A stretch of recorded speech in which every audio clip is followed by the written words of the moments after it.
नमस्कार प्यारे बच्चों। तो आइए आज शुरू करते हैं कक्षा 7 का गणित का उड़ान का पाठ नंबर 6 क्षेत्रफल व परिमाप। तो सबसे पहले हमें यहाँ पर लिखा हुआ है घेरा घेर घेरा घेर। तो प्यारे बच्चों, वीडियो शुरू करने से पहले आपसे रिक्वेस्ट है कि आपने वीडियो को लाइक करना है, शेयर करना है और मेरे चैनल पर जो नए हैं उन्होंने चैनल को सब्सक्राइब भी ज़रूर करना है। तो यहाँ लिखा हुआ है गगन और पवन कक्ष में रखी दो मेज की सतह की कॉपी और पुस्तक से ढककर उसे घेर रहे हैं। यह पता लगाने के लिए कि कौन सी टेबल बड़ा है और कौन सा टेबल छोटा है, तो वो कॉपियों से आप टेबल को घेर रहे हैं ऊपर रखकर उनको, जैसे यहाँ डायग्राम में आपको दिखाई दे रहा है, दोनों अलग अलग कर रहे हैं। तो आओ गगन और पवन की मदद करें। पहली मेज पर गगन ने 12 पुस्तकों से मेज की सतह को ढक दिया और रोहित ने दूसरी मेज की सतह को 14 पुस्तकों से ढक दिया। तो कौन सी मेज की सतह ज़्यादा जगह घेरेगी? तो देखिए, जिस पर गणित की पुस्तकें ज़्यादा हैं तो वह मेज ज़्यादा स्थान घेरेगा। यानी जो रोहित है उसने जो है 14 पुस्तकें रखी हैं, तो इसका मतलब ये हुआ कि जो रोहित वाला मेज है उस पर जो है 14 पुस्तकें हैं, तो उस वाला मेज है जो वो ज़्यादा सतह घेर रहा है। तो हम यहाँ लिख देंगे रोहित वाला दूसरा मेज। तो प्यारे बच्चों, अगले क्वेश्चन में यह पूछा गया है, आप भी यह गतिविधि अपनी कक्ष में कर देखें कि कौन सी टेबल की सतह ज़्यादा जगह घेर रही है। तो प्यारे बच्चों, आपने भी उन दोनों की तरह आप अपनी कक्षा में अपनी गणित की किताब सभी विद्यार्थियों की, जहाँ कोई और हिंदी की, पंजाबी या SST साइंस कोई भी लेकर उनसे आप अपनी कक्षा के जो अलग अलग टेबल या मेज होते हैं उनको ढक कर देखें, और जो आपको जिसका एरिया ज़्यादा लगे वो आप यहाँ पर लिख दें। तो अब नेक्स्ट पेज पर जहाँ लिखा हुआ है, इस गतिविधि में हमने मेज की सतह के क्षेत्रफल की गणना गणित की पुस्तक की सतह के क्षेत्रफल से ज्ञात की। तो हम कह सकते हैं कि पहली मेज का क्षेत्रफल 12 पुस्तकों के बराबर है, जबकि दूसरी मेज का क्षेत्रफल 14 गणित की पुस्तकों के बराबर है। तो इस तरह प्यारे बच्चों, आपके द्वारा मापी गई मेज का क्षेत्रफल कितनी पुस्तकों के बराबर है, आप इस जगह पर इस खाली स्थान में लिख देंगे। आपके 16 पुस्तकें आए, 18 आए, 20 आए, जो भी आए। बच्चों ध्यान दीजिए कि हमने किसी आकृति के द्वारा घेरी गई जगह के माप की तुलना दूसरी आकृति द्वारा घेरी गई जगह के माप से की है। किसी आकृति द्वारा घेरी गई जगह को उसका हम क्षेत्रफल कहते हैं। जैसे ये कोई भी जगह हो तो उसको उसके ऊपर जो उसने वस्तु ने जगह घेर रखी है उसको हम उसका क्षेत्रफल कहते हैं। तो आइए अब आगे लिखा हुआ है, खेलो टेनोग्राफ। क्या तुमने कभी टेनोग्राफ के बारे में सुना है? तो यहाँ यह बहुत ही मज़ेदार पजल है। हाँ, इसे हम अलग अलग तरीक़ों से प्रयोग कर सकते हैं। चलिए पहले टेनोग्राम पजल तैयार करते हैं। तो एक वर्गाकार कागज़ लीजिए। प्यारे बच्चों, हमने एक कागज़ ले लिया जिसकी चारों साइडें बराबर हैं।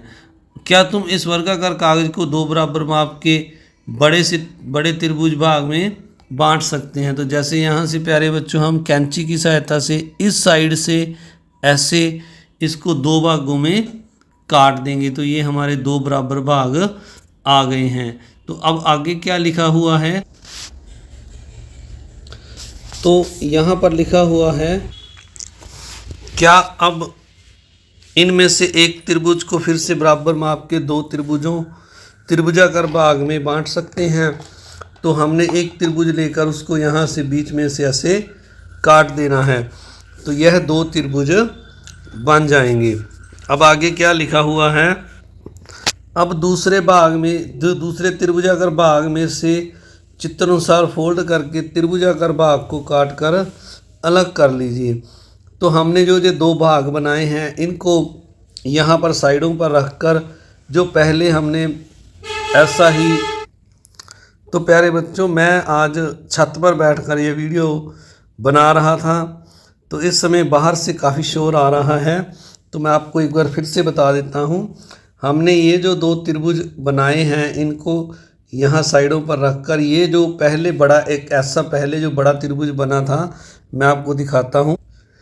इस डायग्राम में हमने ये 2 जो बड़े त्रिभुज बनाए थे, इनमें से एक को हमने यहाँ बीच में से काट लिया और दूसरे त्रिभुज को हमने ऐसे ही रख लिया। तो ये वाला भाग लेकर हमने जो ऊपर दोनों त्रिभुज हमने काटे हैं, ये वाले ये किनारों पर रख लिए हैं, और ये जो बड़ा त्रिभुज ऐसा पीछे मैंने आपको भी दिखाया है, तो उसको हमने यहाँ सेंटर में लगा दिया है। तो इस प्रकार यह हमारे पास जो आकृति बन गई है, यह एक समलम है। तो अब नीचे क्या लिखा हुआ है, अब समलम के आकार की आकृति बनेगी क्या, इसे 2 बराबर भागों में बांट सकते हैं। तो ये हमारे पास जो समलम बन गया है, इसको हमने यहाँ बीच में से 2 बराबर भागों में अलग अलग काट दिया, तो ये हमारे पास 1 और 2 भाग आ गए हैं। तो अब आगे जो नेक्स्ट पेज पर लिखा हुआ है, इसमें लिखा हुआ है कि अब एक कटे हुए भाग को त्रिभुजाकार और वर्गाकार में बांटें। तो हमने अब क्या करना है कि जो ये कटे हुए 2 भाग हैं, इनमें क्या लिखा हुआ है, यहाँ पर कटे हुए भाग को एक त्रिभुजाकार और एक वर्गाकार भाग में काटें। तो ऐसे हमें ये 2 जो भाग प्राप्त हुए हैं, इनको हमने अलग अलग काट देना है, यहाँ से बीच में से इसको ऐसे काट देना है। तो अब हमें एक वर्ग और एक त्रिभुज प्राप्त हो गया है। दूसरे भाग में से त्रिभुजाकार और समांतर चतुर्भुज बनाना है।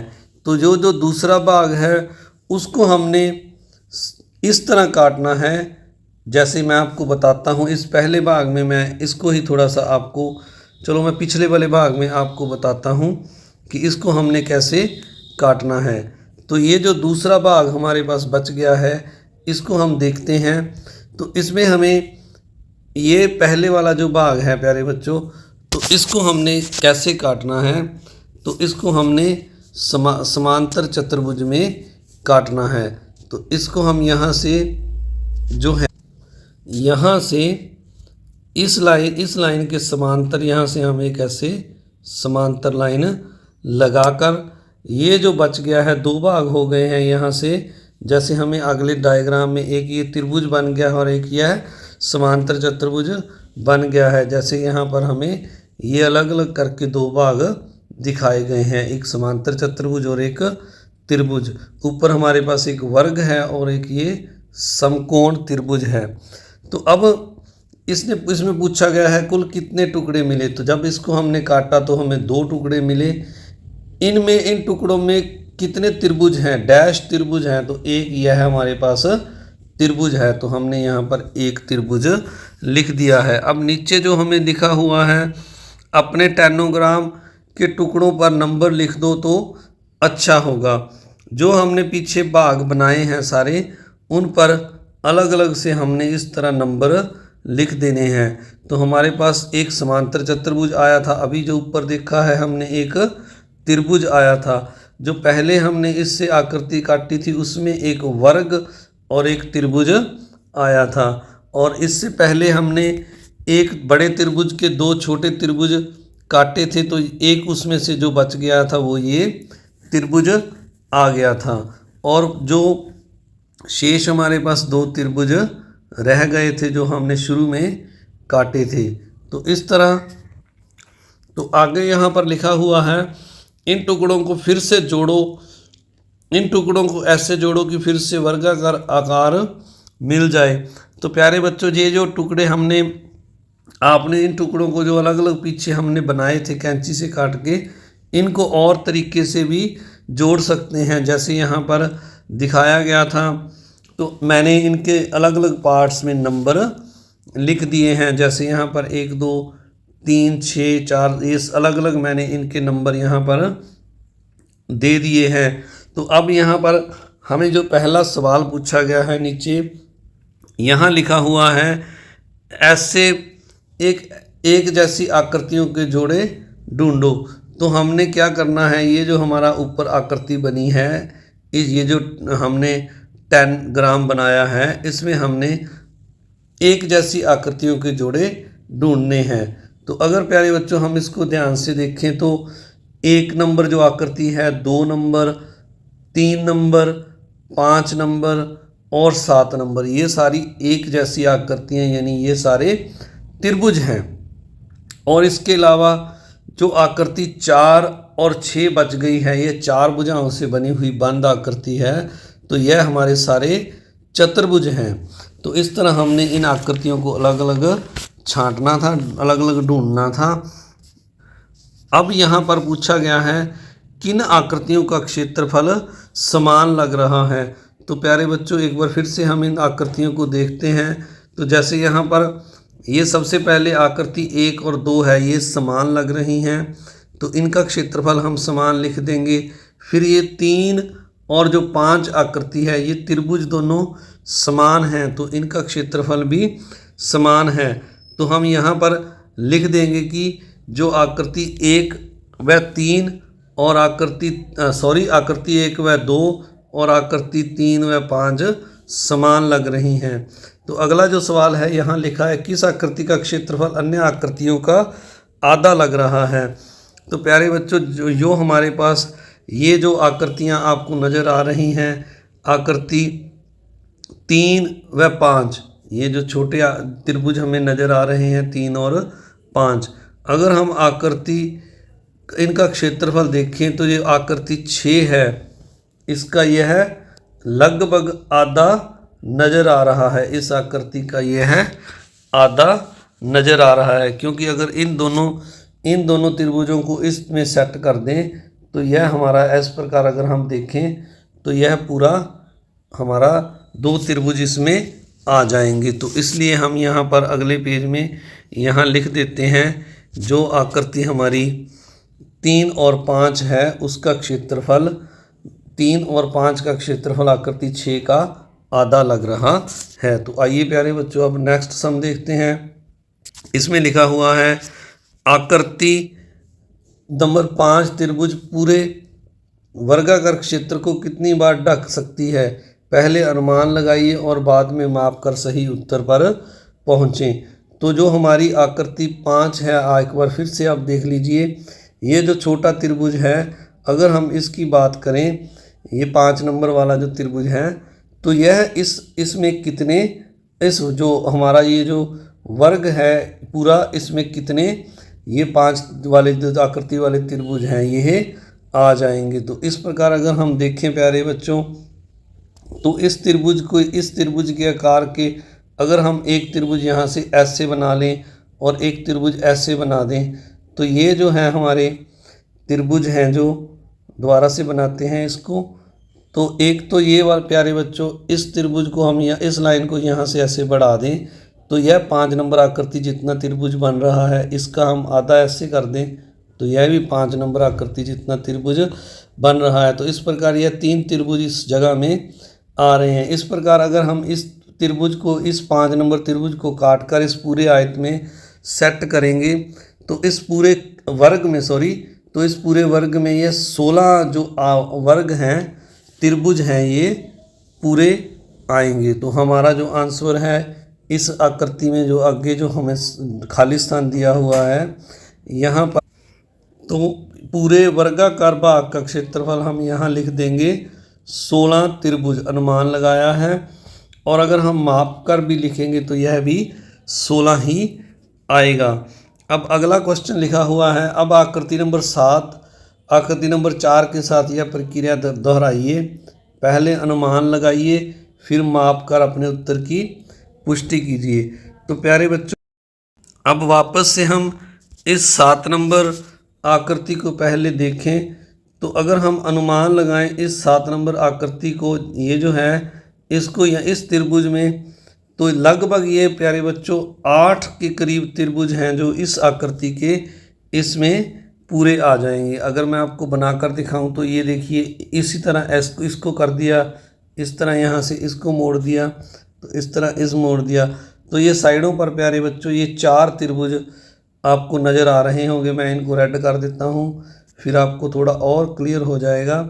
ये जो हैं 7 नंबर त्रिभुज वाले, ये इस तरह 4 त्रिभुज कॉर्नर पर बन रहे हैं। इस लाइन को अगर हम ऐसे लगा दें और इसको इस तरह कर दें तो इसमें ये 4 और बन गए, तो ये 8 त्रिभुज बन रहे हैं। इस प्रकार अगर हम इसको माप कर इसकी लंबाई चौड़ाई इनको माप भी लेंगे तो यह भी लगभग 8 त्रिभुज पूरे आएंगे। तो हम यहाँ पर पूरे वर्गाकार भाग का क्षेत्रफल 7 नंबर आकृति को लेकर है, तो यहाँ पर हम 8 त्रिभुज अनुमान लगाकर बता रहे हैं और अब हमने माप कर भी देखेंगे तो 8 त्रिभुज आएंगे। अब आकृति 4 के साथ यह प्रक्रिया दोहराइए। अब हमने जो आकृति नंबर 4 है उसके साथ इसको फिर से करना है। तो आकृति नंबर 4 प्यारे बच्चों जो हमारी है ये एक वर्ग है। तो अब अगर हम देखें इस आकृति 4 को तो ये लगभग जो वर्ग हैं, अगर हम इस वर्ग को यहाँ कॉर्नर पर इस तरह से सेट करें तो इस तरह से इस आकृति में ये प्यारे बच्चों ऐसे 3 वर्ग आएंगे और 3 दूसरी लाइन में आएंगे और 3 तीसरी लाइन में आएंगे। तो इस तरह अगर हम अनुमान से बताएं तो यह 9 त्रिभुज बनते हैं। और अगर हम इस त्रिभुज जो 4 नंबर वाला हमारा त्रिभुज है इसकी लंबाई चौड़ाई माप लें, यानी भुजा माप लें और इनकी भुजा माप लें, तो यह हम माप कर बता सकते हैं कि इस आकृति में जो है इस 4 नंबर आकृति वर्ग आएंगे। तो यहाँ पर हम 9 वर्ग लिख देंगे। तो अब आगे जो लिखा हुआ है यही प्रक्रिया बची हुई आकृतियों को लेकर भी की जा सकती है। तो आपको किसी आकृति से पूरे वर्गाकार का क्षेत्रफल मापना आसान व सही लगता है। तो प्यारे बच्चों इसमें आपको जो आकृति सही लगे, जैसे मान लीजिए मेरे को जो है इसमें तो ये जो बड़ा त्रिभुज 1 नंबर त्रिभुज है इसकी सहायता से मैं अगर मापूं तो इसमें इस त्रिभुज जितना ये 2 नंबर है और ऐसे लाइन लगा दूं तो 1 नंबर जैसे यहाँ पर 4 त्रिभुज बन रहे हैं अलग अलग। ऐसे अगर हम देखें तो इससे 1 नंबर त्रिभुज से मापना मुझे आसान लगता है। अगर आपको प्यारे बच्चों 6 नंबर से आसान लगे तो आप 6 लिख दें, अगर 4 से आसान लगे तो 4 लिख दें। तो मैंने यहाँ पर जो अपना आंसर लिखा है इस आकृति में, तो मैंने यहाँ पर 1 नंबर लिखा है। आकृति 1 से त्रिभुज जो एक त्रिभुज से है उससे मापना क्षेत्रफल आसान लगता है। तो आइए अब जो नीचे लिखा हुआ है हम इसको ध्यान से पढ़ते हैं। तो यहाँ लिखा हुआ है बच्चों आपने गतिविधि 1 व 2 में देखा कि किसी क्षेत्रफल को मापने के लिए किसी क्षेत्रफल का ही सहारा लेना पड़ता है। लंबाई को लंबाई से मापा जा सकता है, कोई लंबाई कितने बलिष्ठ या कितने पैर के बराबर है। मानक रूप में बात करें तो किसी वस्तु की लंबाई कितने सेंटीमीटर या मीटर के बराबर है। इसी प्रकार किसी बाल्टी में कितना पानी, इसे मापने के लिए गिलास, मग, जग, मानक इकाई लीटर का सहारा लेते हैं। इसी प्रकार हमने क्षेत्रफल को मापने के लिए पहले अमानक इकाइयों के साथ क्षेत्रफल मापा। ज़्यादातर देखा जाता है कि वर्ग से किसी भी आकृति द्वारा घेरी की सतह को मापना आसान रहता है। तो प्यारे बच्चों अब यहाँ पर यह जो है ये भी बात नीचे से यहाँ पर आ रही है कि वर्ग से मापना आसान रहता है। तो जहाँ पर ये पहले हमने आकृति 1 त्रिभुज से लिखा था, यहाँ पर हमारा जो एक वर्ग बन रहा था वो भी हम लिख सकते हैं। तो अब अगला जो पेज है यहाँ पर हमें एक ग्रिड दिया हुआ है। यहाँ पर लिखा हुआ है कितने वर्ग सेंटीमीटर। तो दिए गए ग्रिड पर 9 सेंटीमीटर क्षेत्रफल को अलग अलग आकार की आकृतियाँ बनाइए। तो हमने यहाँ पर अगर हम देखें तो एक जो हमारा जो ये एक स्क्वायर है, एक जो ये खाना ये बॉक्स बन रहा है, यह 1 वर्ग सेंटीमीटर के बराबर है। तो अगर हम देखें यहाँ पर 9 वर्ग सेंटीमीटर के लिए हमें 9 वर्ग ये जो 9 बॉक्स हैं चाहिए। अगर इस आकृति को हम गिने यहाँ पर तो इसमें 9 जो ये खाने हैं जो बॉक्स है ये ब्लू किए हुए हैं। इस प्रकार इस आकृति में अगर देखें तो यहाँ पर भी 9 बॉक्स जो हैं ये कलर्ड रेड कलर यानी ऑरेंज थोड़ा सा लाइट रेड कलर किया हुआ है। तो अगर अब हमने कोई और आकृति हम यहाँ पर बनाएंगे तो उसमें भी हमें 9 बॉक्स लेने पड़ेंगे। जैसे यहाँ से शुरू करके 3 ये हो गए, 3 ये हो गए 6 और 3 ये हो गए 9 और एक ये हो गया 10। तो यहाँ से फिर इसको मैं ऐसे मोड़ दूँगा तो यहीं वापस आ जाऊँगा। अब आपको लग रहा होगा कि मैंने 10 खाने ले लिए, पर वास्तव में ये जो है 9 बॉक्स ही हैं। 3 इस तरफ हैं, 1 2 3 और 4 5 6 7 8 9 और 10। ये तो 10 हो गए हैं। इनको एक बार दोबारा से गिनते हैं, 1 2 3 4 5 6। तो मैंने ये एक बार 2 बार गिन दिए इसको, तो 6 7 8 और 9 बॉक्स हुए हैं। इस प्रकार प्यारे बच्चों अगर आप सीधा तो इस आकृति में देखिए, ये हमने 9 बॉक्स ले लिए हैं, 1 2 3 4 5 6 7 8 और 9। तो इनको हम कलर्ड कर सकते हैं। तो अब इस तरह आपने अलग अलग आकृतियाँ बनानी हैं। अब आगे जो नेक्स्ट लिखा हुआ है, अपने आसपास कुछ छोटी छोटी चीज़ें जैसे रबड़ और क्या लिखा हुआ है, जैसे पत्ता, रबड़, माचिस की डिब्बी तथा अन्य उपलब्ध सामग्री को पेपर पर रखकर पेंसिल की सहायता से कुछ आउटलाइन बना ले। प्रत्येक चित्र का क्षेत्रफल उस आकृति में आने वाले वर्गों की संख्या गिनकर ज्ञात करें। तो प्यारे बच्चों जैसे हमने ऊपर वर्गों को गिनकर 9 वर्ग सेंटीमीटर क्षेत्रफल के लिए 9 वर्ग बनाए थे, तो यहाँ हमने क्या करना है, वर्ग गिनते समय हम इन नियमों को ध्यान में रखें। तो पहले हम वो नियम पढ़ लेते हैं, वर्ग गिनते समय कौन कौन से हमने ध्यान रखने हैं। तो जो वर्ग आकृति क्या पर लिखा हुआ है, जो वर्ग यहाँ क्या पर लिखा हुआ है, जो वर्ग आकृति में पूरा है उन्हें पूरा वर्ग गिना जाएगा। जो वर्ग आकृति में आधे हैं उन्हें आधा वर्ग गिना जाएगा। जो वर्ग आधे से बड़े हैं उन्हें पूर्ण वर्ग गिना जाएगा। जो वर्ग आकृति में आधे से कम है उन्हें नहीं गिना जाएगा। तो यानी जो पूरा है उसे 1 गिना जाएगा, जो वर्ग आधा है उसे आधा गिना जाएगा, और जो वर्ग आधे से बड़ा है उसे 1 गिना जाएगा। जो आधे से कम है उसे नहीं गिना जाएगा। तो यहाँ पर हम आकृति में देखें अगर ध्यान से, तो यहाँ पर हमने अलग अलग मैंने आपके लिए आकृतियाँ बनाई हैं। तो जैसे पहले आकृति में मैंने यहाँ पर एक लीफ पत्ता बनाया है। तो अगर हम इसके वर्गों को गिने तो यहाँ पर जो पूर्ण वर्ग हैं ये 4 वर्ग पूरे हैं। और अब अगर देखें आधे से ज़्यादा, तो यहाँ मैं 4 लिख देता हूँ। आधे से ज़्यादा अगर हम गिने तो ये वाला और ये वाला और ये जो है आधे से ज़्यादा हैं, यानी 4 जो हैं आधे से ज़्यादा हैं।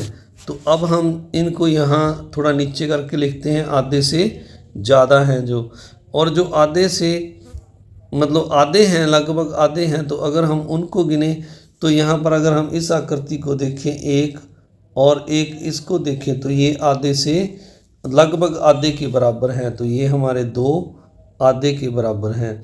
अब अगर हम आधे से कम वाले बॉक्स को देखें तो मैं आपको दोबारा से इसको थोड़ा एक बार साफ़ करके दोबारा दिखाता हूँ। आधे से कम वाले 1 2, ये जो लाइन के अंदर आ रहा है इसकी बात हम कर रहे हैं। तो एक ये 3 और एक यहाँ पर है 4 और एक यहाँ पर है 5 और एक यहाँ पर है 6 और एक यहाँ पर है 7।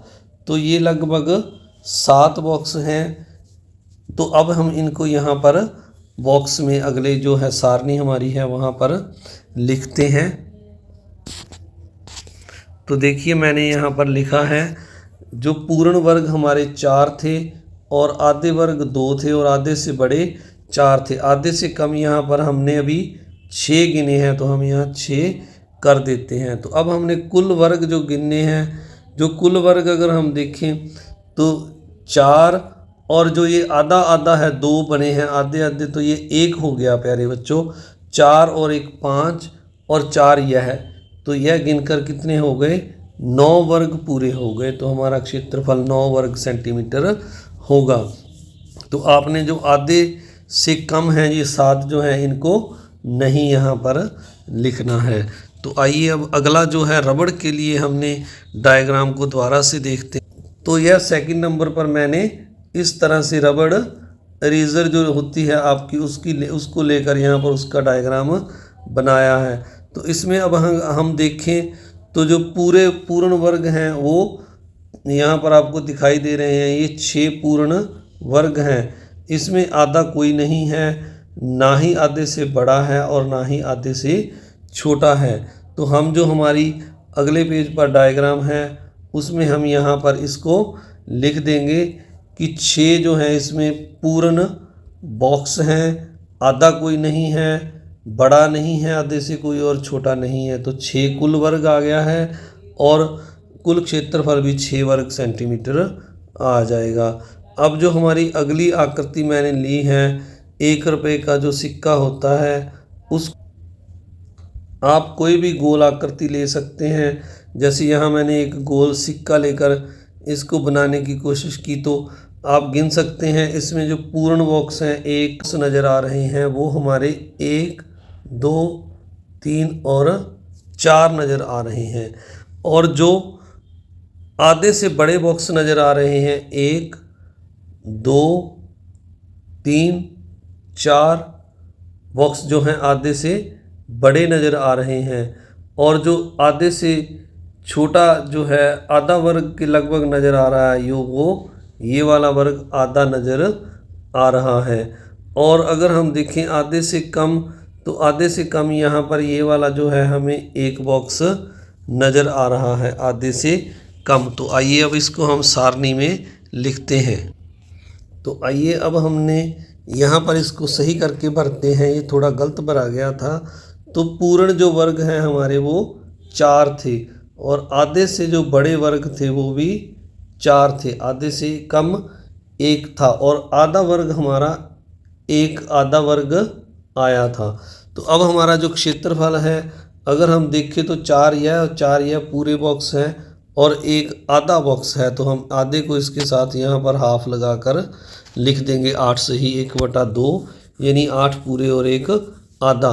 तो यहाँ पर भी हम 8 वर्ग सेंटीमीटर के साथ 1/2 लगा देंगे। तो 8 से ही 1/2 वर्ग सेंटीमीटर इसका सिक्के का क्षेत्रफल आ जाएगा। इस तरह प्यारे बच्चों ये जो 2 बॉक्स मैंने छोड़े हैं आपने और आकृतियाँ लेकर उनका क्षेत्रफल यहाँ पर आप लिख सकते हैं। तो बाढ़ के माप रोहित अपने पिताजी के साथ खेत में गया।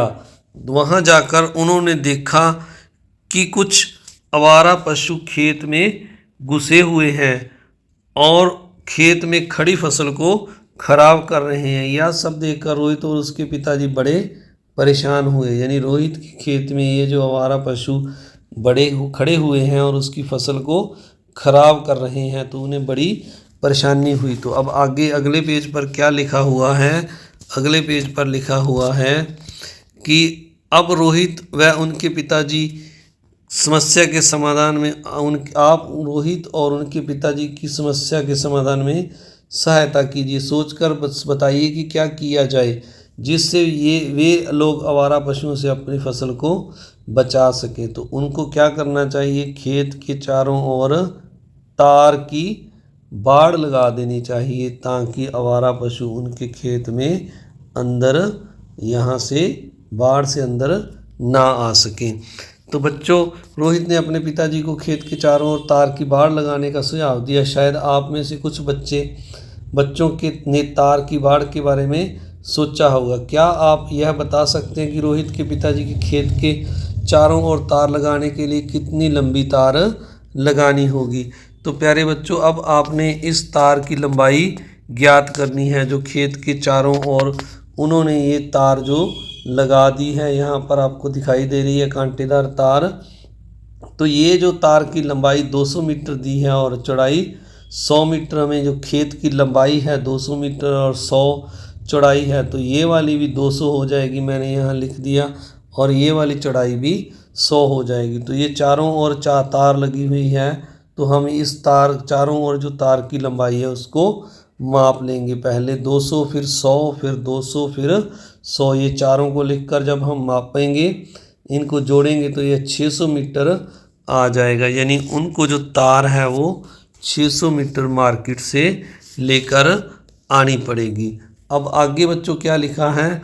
बच्चों आपने खेत की सभी भुजाओं के माप को जोड़कर आवश्यक तार की लंबाई पता करने की कोशिश की। किसी भी आकृति की सभी भुजाओं के माप के योग को उसका परिमाप कहते हैं। तो यानी चारों ओर जो किसी आकृति की भुजाएं होती हैं उनका जो जोड़ है प्यारे बच्चों, जैसे ऊपर हमने चारों को जोड़कर 600 निकाला तो उसको हम परिमाप कहते हैं। तो अब आगे यहाँ पर लिखा हुआ है, तो इस तरह आप समझ गए होंगे कि परिमाप किसे कहते हैं।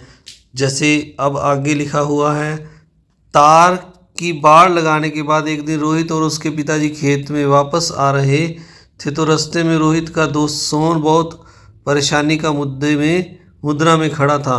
रोहित के पिताजी ने सोहन व उसकी परेशानी का कारण पूछा तो उसने क्या बताया? सोहन, पशुओं ने मेरे खेत में खड़ी फसल को खराब कर दिया है। मुझे भी अपने खेत पर आपकी तरह बाड़ लगानी है। मुझे एक नहीं 3 बार तार की बाड़ लगानी है ताकि पशु खेत में ना घुस सकें। तो जो रोहित ने अपने खेत में एक बार बाड़ लगाई थी तार की, तो यहाँ पर उसने जो है सोहन, उसने यहाँ पर अगर हम देखें तो 3 चक्कर 3 बार तार लगा दी है। तो बच्चों यदि तार 3 बार घुमानी हो तो सोहन को कितनी तार की आवश्यकता होगी, सोचिए और उत्तर दीजिए। तो इसके लिए प्यारे बच्चों सबसे पहले हम तार की एक बार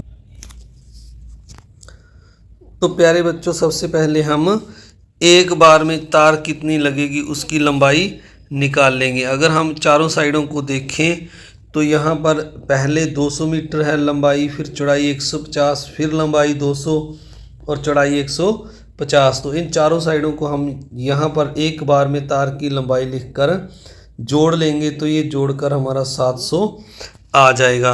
अब एक चक्कर में 700 मीटर तार लगी है।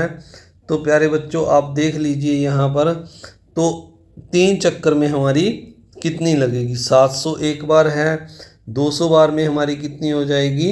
700 700 1400 यानी 1400, और फिर 700 जोड़ेंगे तो ये हमारी 2100 मीटर तार हो जाएगी। तो अब हमने 3 बार जोड़ने की बजाय प्यारे बच्चों इसको 3 के साथ 700 को 3 के साथ गुना कर देना है। तो ये 3 बार में तार की लंबाई 2100 मीटर आ जाएगी। इस तरह आपने इस जो बाड़ की जो तार की लंबाई है ज्ञात करनी है। तो अब जो नेक्स्ट सम है इसमें हमें लिखा हुआ है कि जो ये जो है राम और रमन को अध्यापक ने कुछ आयताकार और वर्गाकार आकृतियों के परिमाप निकालने को कहा। आप भी इन आकृतियों के परिमाप ज्ञात कीजिए।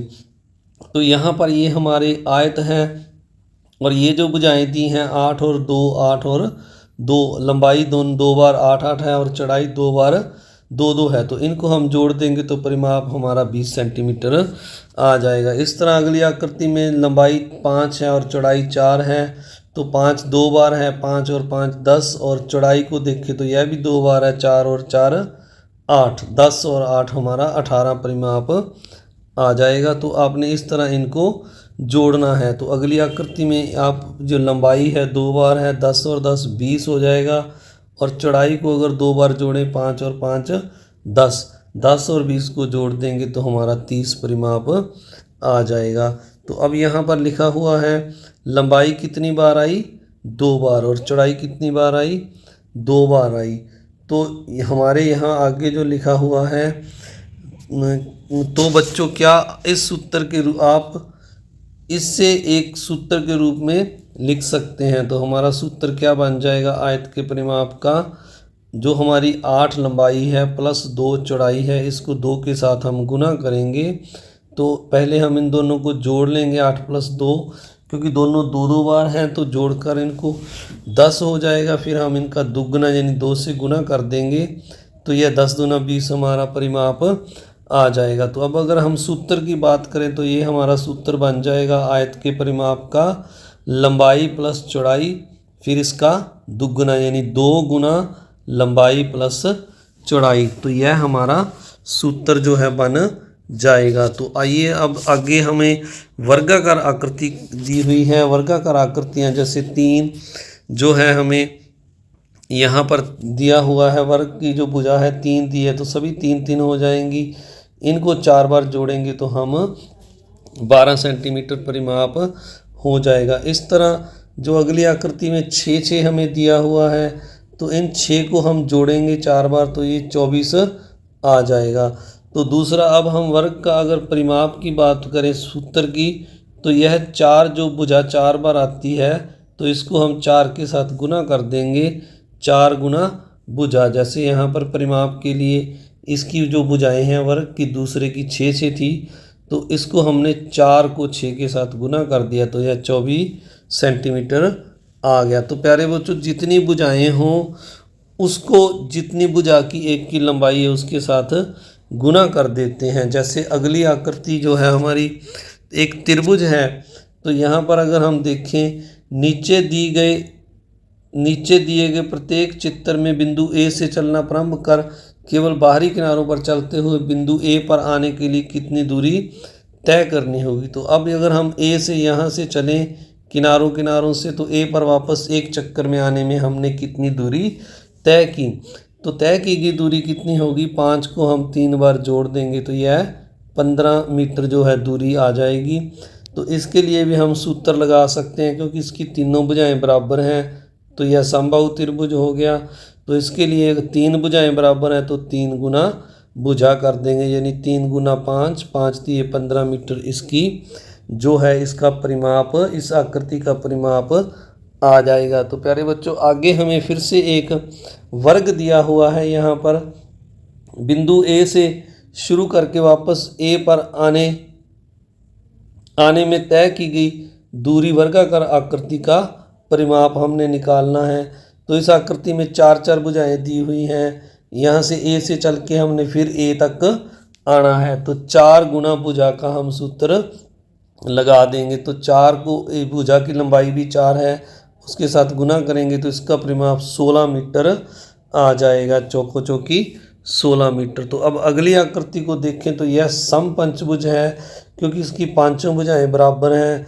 ए से शुरू करके हमने घूम कर वापस ए पर आना है तो इसके लिए अगर हम पांचों को जोड़ दें तो जोड़कर 25 मीटर आ जाता है।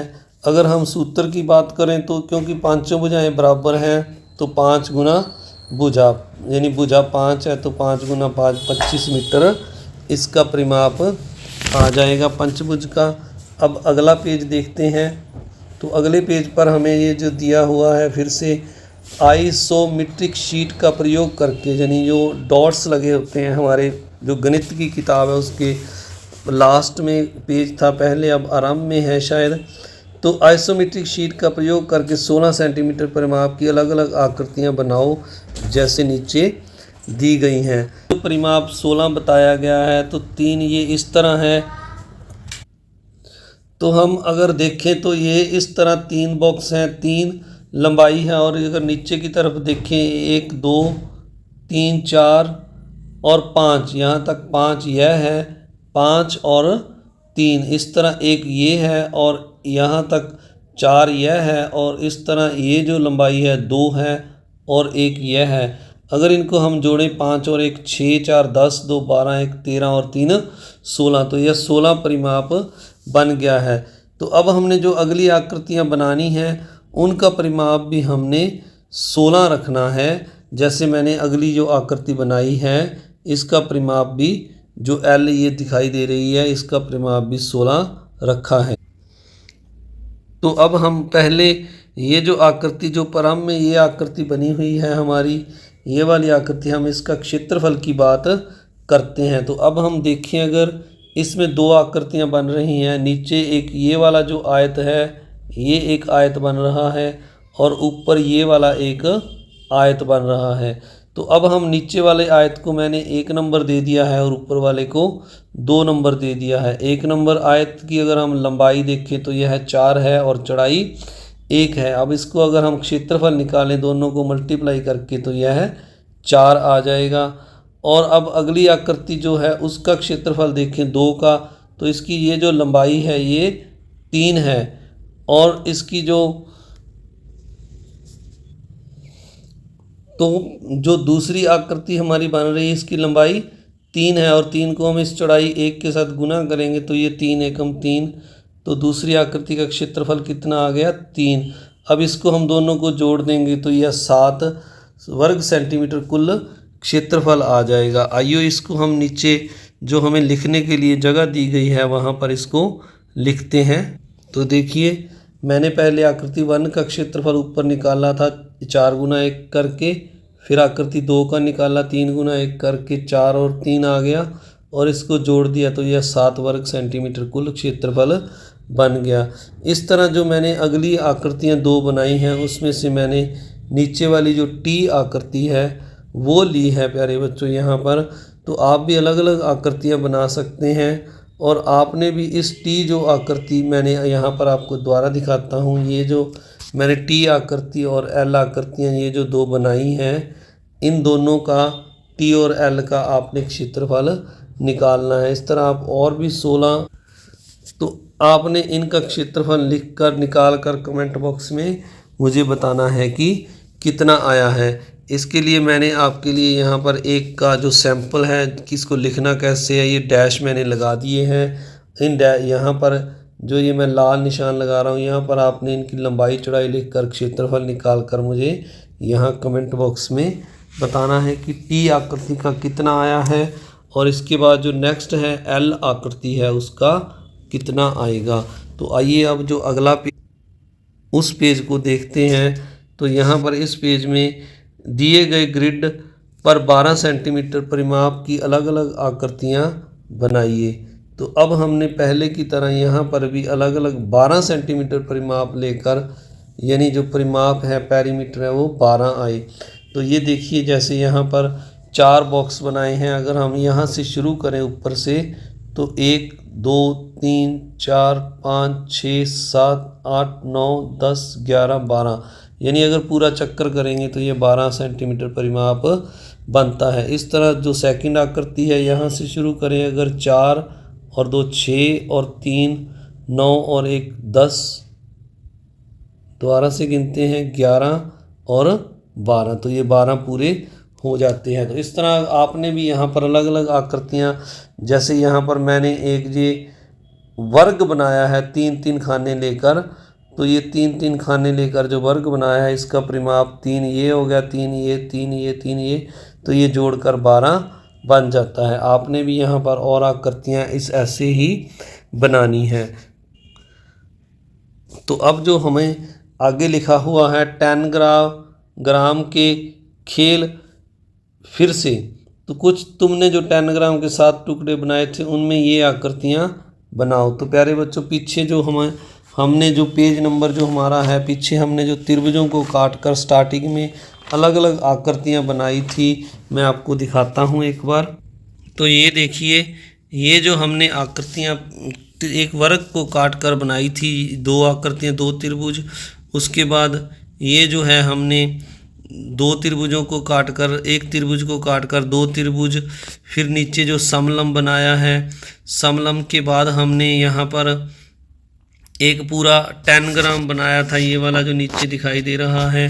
तो इस तरह हमने जो अलग अलग ये यहाँ पर शेप्स हैं जो दिखाई दे रही हैं आपको 1 2 3 4 5 6 7, इनकी सहायता से हमने अब ये आकृतियाँ बनानी है। जैसे ई है, जी है, ये जो अलग अलग आपको दिखाई दे रहे हैं कलर्ड पार्ट्स, इनमें इनको आपने बनाना है। तो अब जो आगे हमें जो क्वेश्चन इसके रिलेटेड जो सवाल पूछे गए हैं मैं आपको उनके उत्तर दे देता हूं और आपने इनको ध्यान से समझ लेना है। तो यहाँ पर जो पहले लिखा हुआ है, पता लगाओ कि इन आकृतियों का क्षेत्रफल समान है या अलग अलग है, कैसे पता लगाया यह भी बताओ। तो प्यारे बच्चों, इनका जो आकृतियों का सभी का क्षेत्रफल समान होगा, क्योंकि हमने सबसे पहले एक वर्ग के जो टुकड़े किए थे उन टुकड़ों को हमने अलग अलग जोड़कर इनका क्षेत्रफल, ये आकृतियां बनाई हैं। तो स्टार्टिंग में अगर देखें तो ये वर्ग था और ये वर्ग के ही टुकड़े हैं, तो इनका सभी का क्षेत्रफल समान होगा। अब जो आगे हमें लिखा हुआ है, यह भी पता लगाओ कि इन आकृतियों का परिमाप समान है या अलग है। कैसे पता लगाया यह भी बताओ। तो जो ये आकृतियां हैं इनका जो परिमाप है वो अलग अलग होगा, वो समान नहीं होगा। तो मैंने यहाँ लिख दिया है नहीं, यह अलग अलग होगा। और ये कैसे पता लगेगा, तो हम इनकी जो साइडों को जो है बाहर वाले भागों को माप कर इनका जो परिमाप निकालेंगे, उससे यह पता चल जाता है। तो अब आगे जो लिखा हुआ है प्यारे बच्चों, आपने क्या पाया, क्या यह जरूरी है कि यदि परिमाप बदलेगा तो क्षेत्रफल भी बदलेगा। तो हमने देखा प्यारे बच्चों, जो पहले ऊपर हमने बात की, जो ये है यहाँ पर भी जो परिमाप है वो अलग अलग है, परंतु उनका सभी का क्षेत्रफल समान है। पहले यहाँ ऊपर वाले सम में इसमें हमने देखा भी क्षेत्रफल समान है, परिमाप चाहे इनका अलग अलग है, यहाँ हमने लिखा था। तो यह जरूरी नहीं है तो कि परिमाप बदलेगा तो क्षेत्रफल भी बदलेगा। तो यदि परिमाप बदलेगा तो क्षेत्रफल भी बदलेगा, यह जरूरी नहीं है। परिमाप कुछ भी हो सकता है किन्हीं दो आकृतियों का, पर अगर उनका क्षेत्रफल समान भी हो सकता है। तो यहाँ हम लिख देंगे यह जरूरी नहीं है। यानी अगर परिमाप कुछ और आए, दोनों का अलग अलग आए, तो उनका क्षेत्रफल एक जैसा आ सकता है। तो आप सभी का इस वीडियो को देखने के लिए बहुत बहुत धन्यवाद। कुछ ज़्यादा लंबी हो गई है प्यारे बच्चों वीडियो, तो आपने इसको पूरा देखना है, लाइक करना है, शेयर करना है, और जो चैनल पर नए हैं उन्होंने चैनल को सब्सक्राइब भी ज़रूर करना है। आप सभी का एक बार फिर से बहुत बहुत धन्यवाद। Thank you very much.